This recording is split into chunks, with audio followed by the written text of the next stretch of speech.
flagrada a 31ª fase da Lava Jato aqui em Curitiba. Bem, todos já sabem que, se a gente for fazer um cômputo geral, já são mais de 40 fases pelo Brasil. Antes de tudo, eu vou ler para os senhores aqui uma nota que vai estar à disposição de todos aqui ao final da coletiva, e a gente volta a esclarecimento se for necessário. É verdade que estamos mudando 2 delegados de Polícia Federal da equipe da Lava Jato, assim como não é verídica a informação de que a Força-Tarefa passa por um desmanche. Esclarecemos ainda que em momento algum sofremos qualquer tipo de pressão interna ou externa em substituição desse ou daquele delegado. Portanto, estamos sim substituindo os delegados que estavam em missão: Eduardo Mauad da Silva, lotado no Rio Grande do Sul, Duílio Mocelin Cardoso, lotado no estado de Rondônia, a quem agradecemos pelo trabalho prestado até agora. Estamos trazendo em seus lugares o delegado Rodrigo Sanfurgo, que chefiou durante algum tempo a Delegacia de Crimes Financeiros em São Paulo, o delegado Luciano Menin, que já integrou a equipe da Lava Jato no passado recente, e o delegado Roberto Biasoli, com experiência em investigações internacionais, por ter trabalhado durante mais de 5 anos no Departamento de Recuperação de Ativos e Cooperação Jurídica Internacional, do Ministério da Justiça. Quanto ao delegado Luciano Flores de Lima, sua saída é a pedido do próprio servidor e temporária, devendo reintegrar a equipe logo após o término de sua missão junto à coordenação de grandes eventos em Brasília, durante o período dos Jogos Olímpicos de 2016. Essas mudanças são opções estratégicas da coordenação, com apoio irrestrito da equipe de investigação, a administração regional e direção-geral da Polícia Federal, visando oxigenar, dando a ele oxigenar o grupo, dando a ele um novo fôlego, para que os trabalhos continuem buscando cada vez mais sua superação. Por fim, para que os senhores se tranquilizem e tenham certeza de que a Operação Lava Jato não sofrerá qualquer prejuízo em seus trabalhos investigativos e operacionais, e tenham ideia de nossa preocupação com as investigações, a carga principal de inquéritos, que estava com o delegado Mauad, retornou ao seu delegado original, o delegado Márcio Anselmo, conhecido por seu inquestionável trabalho na Operação Lava Jato, que dispensa maiores qualificativos. Passando à operação. A operação intitulada Abismo foi cumprida hoje com buscas e procedimentos de condução coercitiva, prisão temporária e uma prisão preventiva no Distrito Federal, Rio de Janeiro e São Paulo. Apenas porque não está detalhado nas duas notas, nós tivemos aumentou o número de mandados de busca e apreensão, porque teve um mandado de busca emitido agora durante a manhã, um complementar. Então são 24 mandados de busca, 4 mandados de prisão temporária, 1 mandado de prisão preventiva e 7 mandados de condução coercitiva. O mandado de prisão preventiva, como todos já sabem, o investigado já estava preso na Superintendência de São Paulo, na Operação Custo Brasil. Das 4 prisões temporárias, uma delas foi cumprida no Rio e uma em São Paulo, e 2 dos presos dos investigados não foram localizados. Nesse momento está sendo feito contato com os representantes, com os advogados, para que se manifestem sobre a possibilidade de uma apresentação ou se eles passam a situação de foragidos. Os 2 presos localizados vão ser trazidos para a superintendência ainda hoje. O senhor Paulo Ferreira, preso preventivamente, ainda permanece em São Paulo por força do mandado dele da Operação Custo Brasil. Enfim, todo o material está sendo encaminhado para cá e acho que até amanhã a gente já tem um balanço final e tudo disponível para conhecimento do resultado da operação.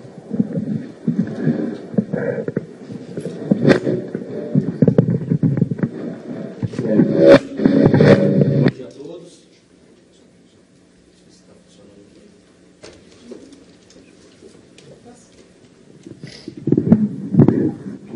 Pronto, agora tá. Obrigado. Bom dia, então. Em síntese, a operação de hoje, ela envolve uma investigação a respeito de empresas que formaram um cartel e dividiram obras e contratos da Petrobras. Dentre esses contratos, está esse contrato de 850 milhões de reais relacionado a obras do Centro de Pesquisas da Petrobras. Para garantir a obtenção desse contrato e também aumentar os lucros durante a sua execução, empreiteiras pagaram vantagens indevidas de cerca de 39 milhões de reais de 2007 a 2012 para funcionários da Petrobras, da Diretoria de Serviços, para um secretário de Finanças do Partido dos Trabalhadores e também para que uma empresa saísse da licitação. Ou seja, além da corrupção no âmbito público, uma corrupção privada para fraudar a licitação. Existem provas a respeito desses fatos que passam por mais de 5 colaborações premiadas, por um acordo de leniência e também por provas documentais, como comprovantes de transações bancárias no Brasil e no exterior e também contratos falsos. Essas medidas cautelares que foram pedidas pelo Ministério Público Federal visam a obter provas adicionais dos crimes de corrupção, de organização criminosa, cartel, fraude licitatória e lavagem de dinheiro. Dinheiro este oriundo de contratos da Petrobras, em especial esse contrato das obras do Centro de Pesquisas da Petrobras. Este contrato foi celebrado com um consórcio chamado Consórcio Novo Sempre, que era integrado por 5 empresas, a construtora OAS, a Carioca Engenharia, a Construbase Engenharia, a Construcap Engenharia e também a Chain Engenharia. Essas empresas acertaram com outras grandes empresas a divisão de obras de acordo com suas preferências e ajustando preços em um momento em que a Petrobras fazia licitação de 3 grandes obras, por volta de 2007 e 2008. Feito esse ajuste, houve um imprevisto. Uma terceira empresa que não havia participado desses ajustes anteriormente, a W Torre Engenharia, ofereceu um preço inferior àquele ofertado pelo cartel. As empresas do consórcio Novo Sempre, para fazer valer o ajuste que haviam feito, pagaram 18 milhões de reais para que essa empresa, a W Torre Engenharia, saísse da licitação e permitisse que o consórcio firmasse esse contrato de cerca de 850 milhões de reais. Bom, para além deste ajuste fraudulento e da licitação fraudada, existem indícios também de que houve pagamento de propina para funcionários da Petrobras e também para Paulo Ferreira, agente político ligado ao Partido dos Trabalhadores.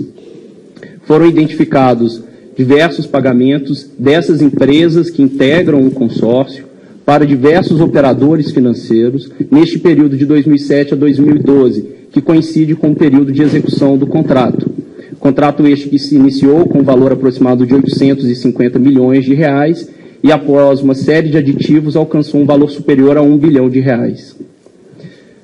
Como exemplo, nós identificamos repasses para operadores como a Dirasad de cerca de 16 milhões de reais, para Roberto Trombeta e Rodrigo Morales de cerca de 3 milhões de reais, para Mário Góes, valor cerca de 711 mil dólares, e também para Alexandre Romano, cerca de 1 milhão de reais transferidos dessas empreiteiras do consórcio Novo Sempre para empresas pertencentes a esse advogado. Em seguida, esses repasses foram feitos por Alexandre Romano para pessoas físicas e jurídicas relacionadas a Alexandre Romano, a Paulo Ferreira. Importante destacar que os acordos de colaboração e os acordos de leniência, as suas contribuições foram, e ainda são muito importantes para as investigações, e todos eles foram comprovados, corroborados por provas documentais. Nessa operação, um ponto que chama bastante atenção é a conexão, a identidade de vários personagens, empresas, beneficiários de propina e também operadores que estão presentes em outras operações já realizadas recentemente no Brasil. Este é um dos pontos que merece destaque, assim como outros que o Dr. Robertson irá agora tratar.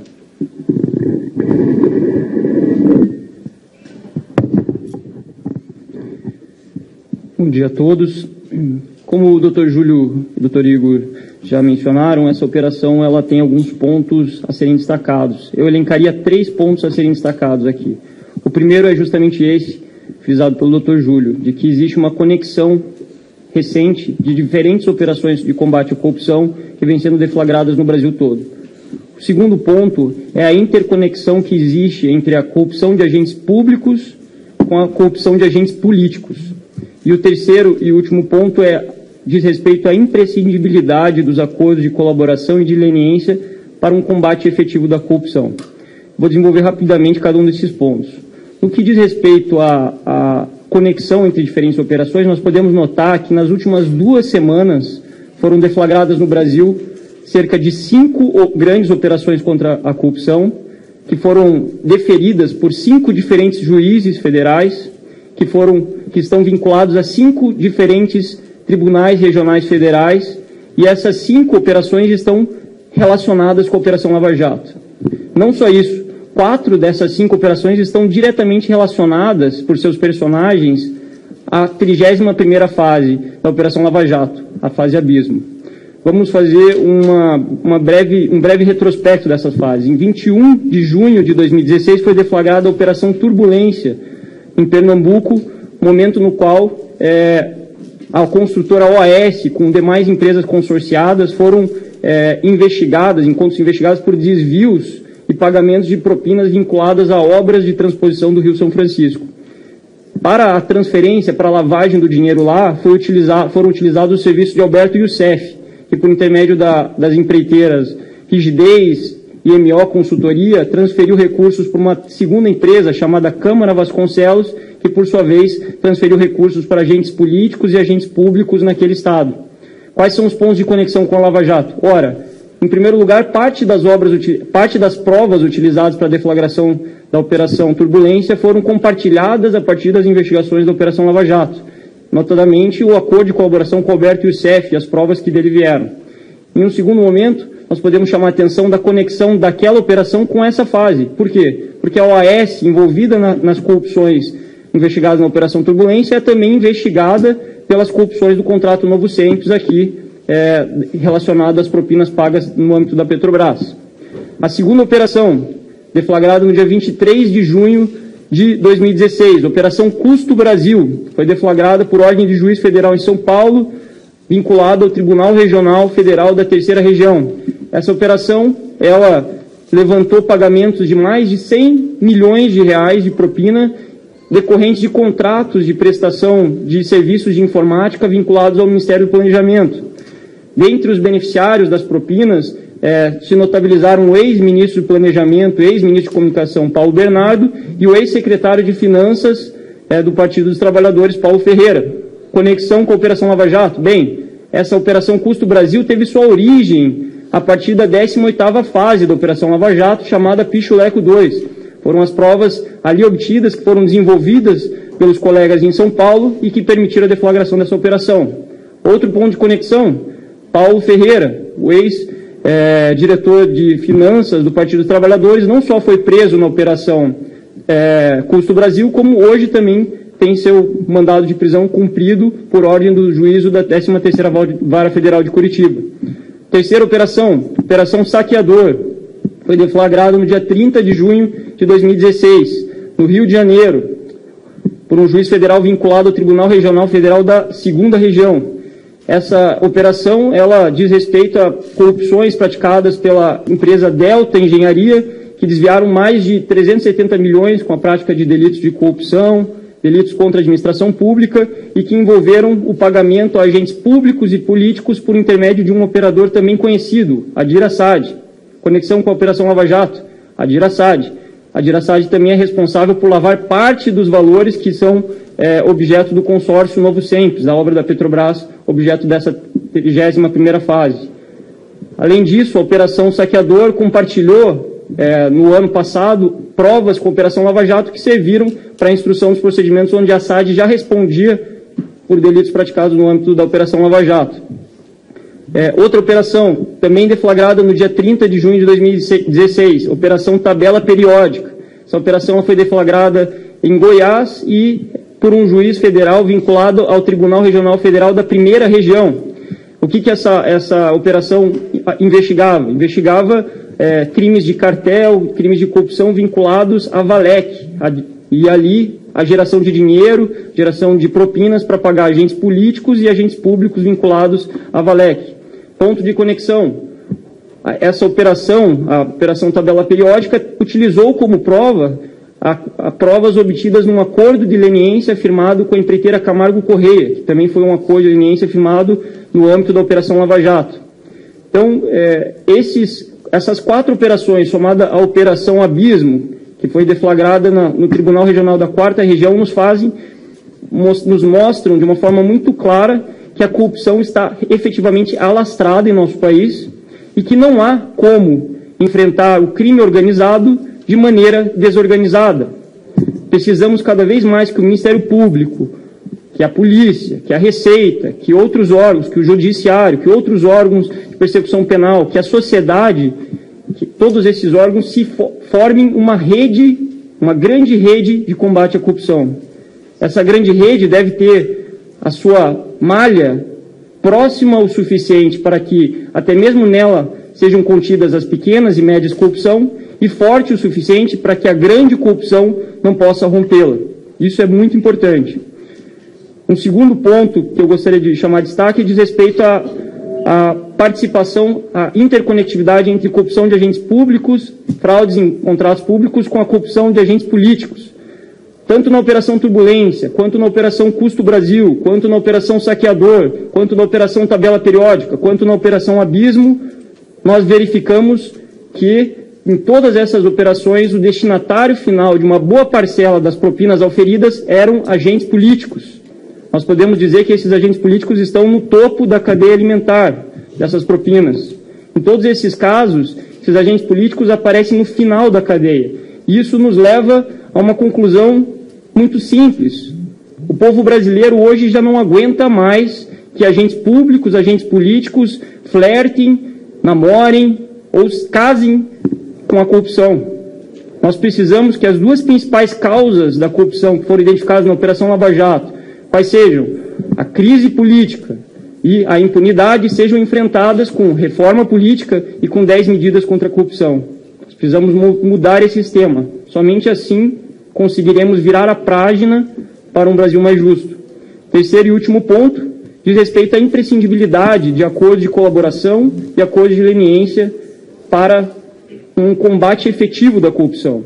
Se nós formos ver essas mesmas fases, Turbulência contou com a colaboração do operador financeiro Alberto Youssef. Custo Brasil contou com a colaboração do operador Alexandre Romano. Tabela Periódica contou com um acordo de leniência firmado pela empreiteira Camargo Correia.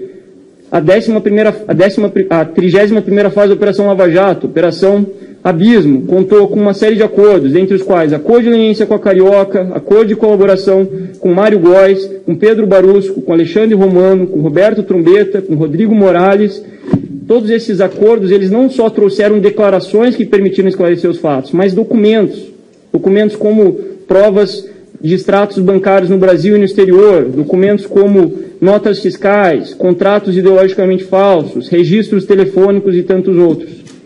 E então, dentro de tudo isso, nós precisamos entender, e isso fica muito claro a partir dessas 5 operações deflagradas no Brasil todo, o grande potencial de desarticulação de grandes organizações criminosas por meio de acordos de colaboração e acordos de leniência.